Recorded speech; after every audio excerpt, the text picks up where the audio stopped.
Laipni aicināti Trušu pilsētiņā Bauskas pusē un iepazīstieties ar biļešu kontrolieru Pēteris.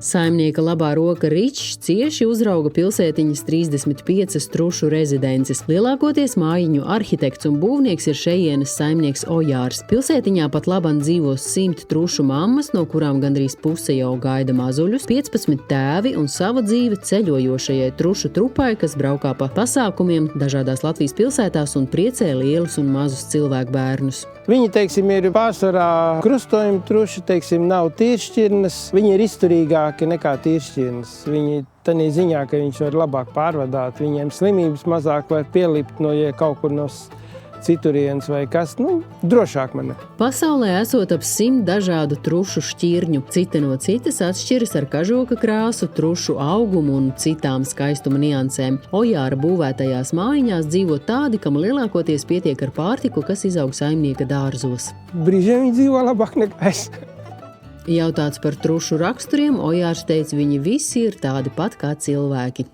Nekāda starpība nav. Viens ir tāds, kas, mierīgs, tur viņu ar glaudīt, un viņš neko nedarīs. Ai tādi, kas, rēc uz rokām nemitīgi. Kā suns metas būri iekšā. Pilnībā viņš ej garām, viņš kā suns lec iekšā un ar zobiem sietā un krata. Ir arī tādi.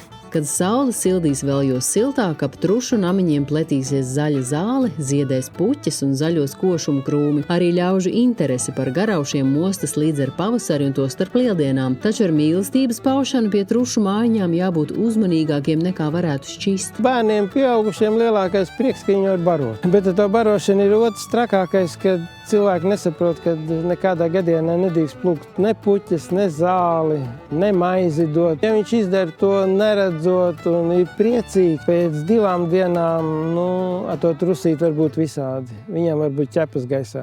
Runājot par lieldienām, zaķis un arī trusis ir auglības un bagātības simbols.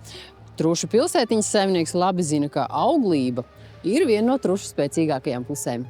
Ja jau trusim ļautu visu darīt, ko viņš grib, tad viņam, gadā būtu 5-6 metieni. Un, ja katrā metienā vidēji pa 8 truši, tad paskaitiet, kas varētu būt. Tāpēc Ojārs savām 100 trušu mamām noteicis stingru režīmu. Bērni tikai 2 reizes gadā. Citādi pilsētiņā ātri vien aptrūktos vietas, bet te jāsarūmējas arī garmatainajām govīm, vistām, tītariem un pat nūtrijām. Saimniecībā mītot arī 10 kaķi, bet tos šodien pilsētiņā nemana. Starp citu, Ojārs trušus mēdz arī pārdot, un ja kāds vēlas, var izgatavot līdzīgu mājiņu trušu pilsētiņā redzamajām. Madara Rudzīte, Toms Auziņš, Jauns TV.